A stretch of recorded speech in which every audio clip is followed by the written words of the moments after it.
ladies and gentlemen, it is my great pleasure to call to order this ministerial conference of the Group of 77 and China.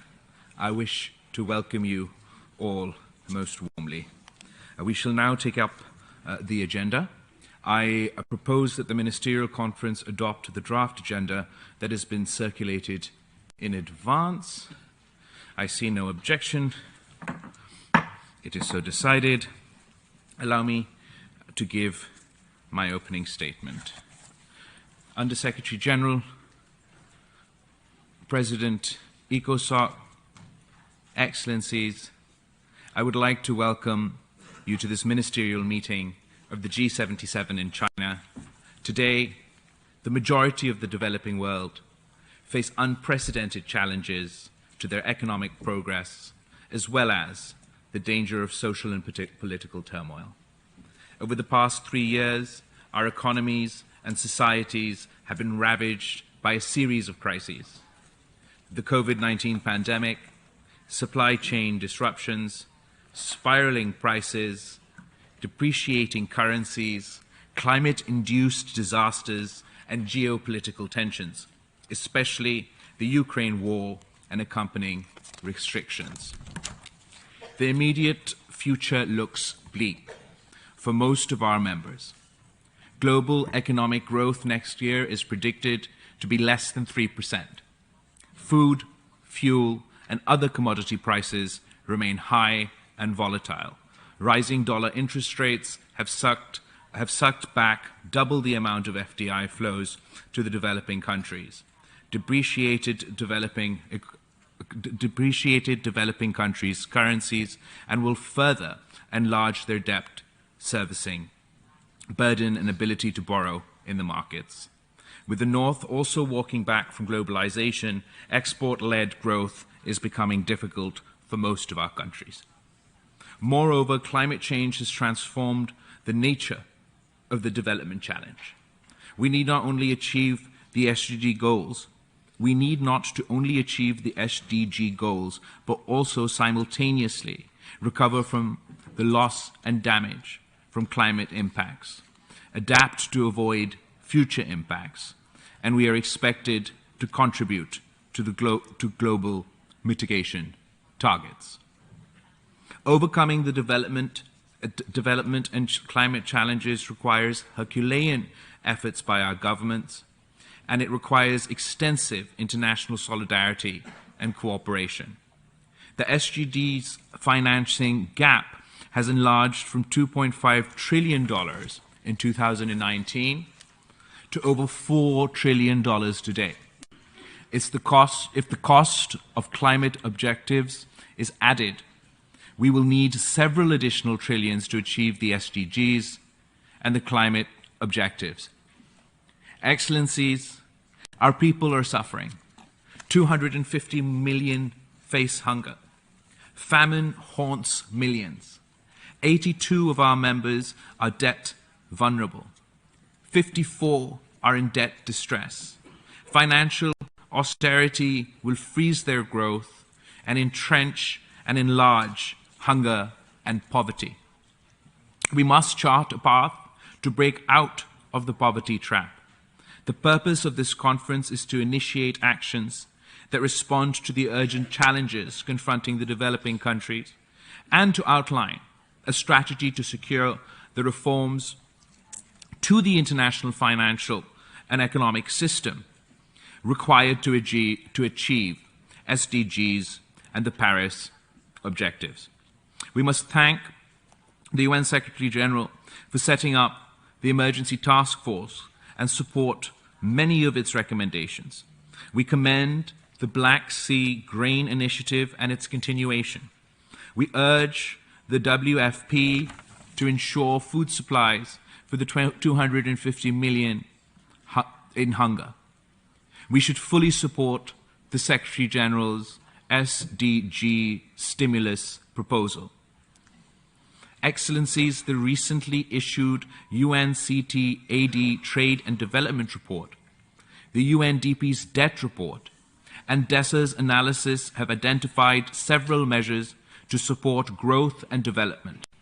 A call for central banks and the IMF to reverse rising interest rates, halt austerity programs, provide fiscal space to the 82 debt-distressed and vulnerable countries, including through the rechanneling of unused SDRs and debt service suspension and debt relief. The relevant UN bodies also need to examine a mechanism to cap commodity and fuel prices for developing countries, ensure their access to food, fuel, fertilizer, and discourage commodity speculation. Furthermore, developing countries which continue to suffer from the severe impacts of climate change must be assisted urgently, generously, to recover from these impacts. Even as we start work on the operationalization of the Loss and Damage Fund agreed to at COP27, in this context, my government is grateful to the UN Secretary General for co-hosting the International Conference for a Resilient Pakistan in Geneva on the January 9th, 2023. Excellencies, even as we endeavor to recover from these crises of recent years, the Group of 77 in China must take the lead in promoting the systemic and structural changes needed to revive sustainable global growth, induct equity in international economic relations, and restore our economies onto a path leading to the realization of the SDGs and environmental objectives. To this end, we should first give life and substance to the Secretary General's call for the reform of the international financial architecture. This will involve several bold measures. One, a multilateral mechanism for the sustainable management of sovereign debt, such as an improved common framework for collective debt relief and a new sovereign debt authority. Two, the fulfillment of the agreed ODA target of 0.7% of GNI of the GNI of developed countries. It is evident that where and when they wish, in response to the pandemic or the Ukraine war, the developed countries can find ways to mobilize significant amounts of concessional money. Their ODA commitments cannot be allowed to be abandoned. Three, the wide utilization of SDRs offers a critical and tested modality to generate financing for the SDGs and climate action. The $400 billion unutilized SDRs created in 2021 can and must be rechanneled to development and climate goals. The new SDRs can be created linked not to IMF quotas, but to development and climate needs. The MDBs and national development banks should be recapitalized and leverage this capital to mobilize 4 to 5 times the amount from the market. In this context, we welcome the bold proposal of the Prime Minister of Barbados in the Bridgerton Initiative. 4, mechanisms must be created to lower the borrowing costs for developing countries. This can be done through facilities such as the Liquidity and Sustainability Facility set up for Africa by the ex-Executive Secretary of the Economic Commission for Africa. 5, developing countries must also make maximum efforts to mobilize significantly larger domestic resources by building their capital markets and enhancing tax coverage and revenues. To this end, the adoption of an equitable international tax regime is essential to prevent tax evasion and profit shifting by multinational corporations, including in digital transactions. Moreover, the illicit exploitation of natural resources is another drain on national revenues, which remains to be effectively addressed at the global and regional level. Second, the climate change agenda and climate commitments must be fully and faithfully implemented in accordance with the principle of equity and common but differentiated responsibilities and respective capabilities. We call on the developed countries to fulfill their pledge to provide $100 billion plus annually in climate finance, allocate half of this to climate adaptation, and urgently operationalize the fund for loss and damage. We must also urge the developed countries to assume the burden of mitigation and reach net zero emissions well before 2050.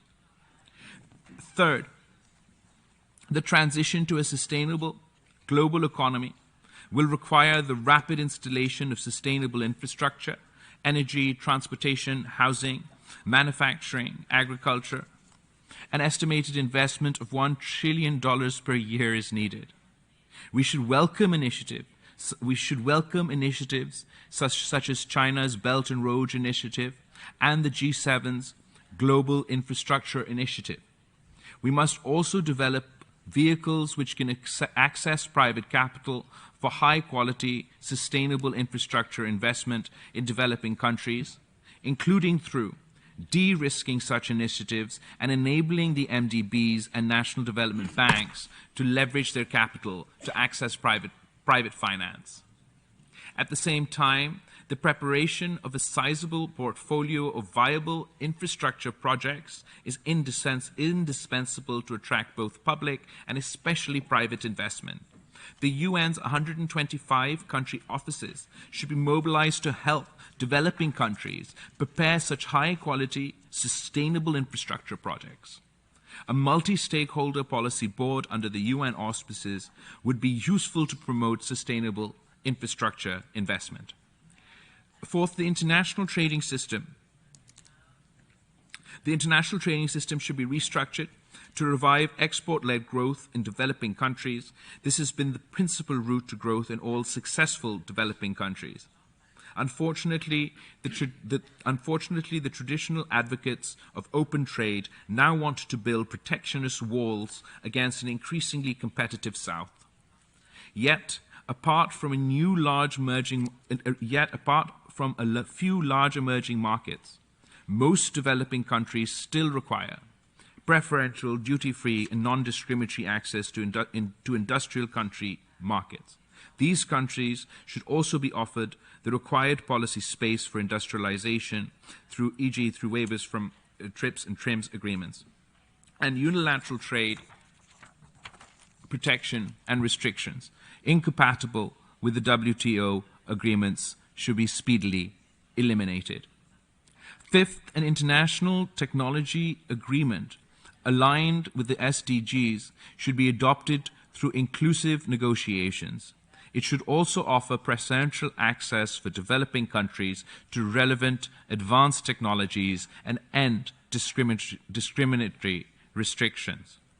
It should also focus global research and development resources and capabilities on the scientific breakthroughs which are essential or relevant to achieving the SDGs and environmental objectives.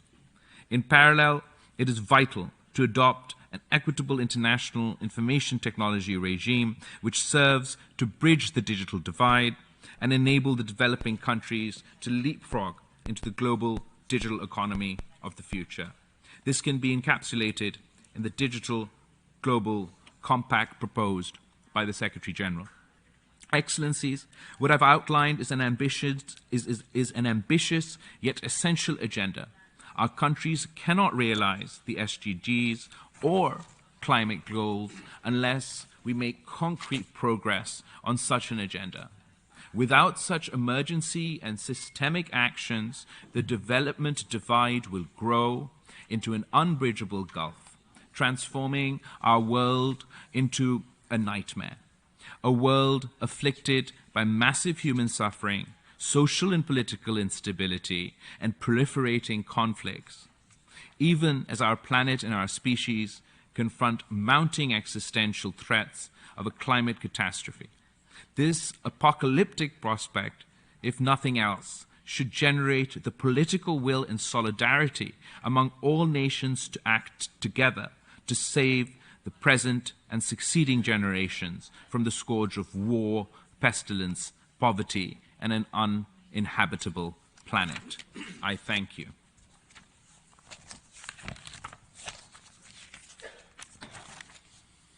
I now invite the meeting to hear a pre-recorded video statement by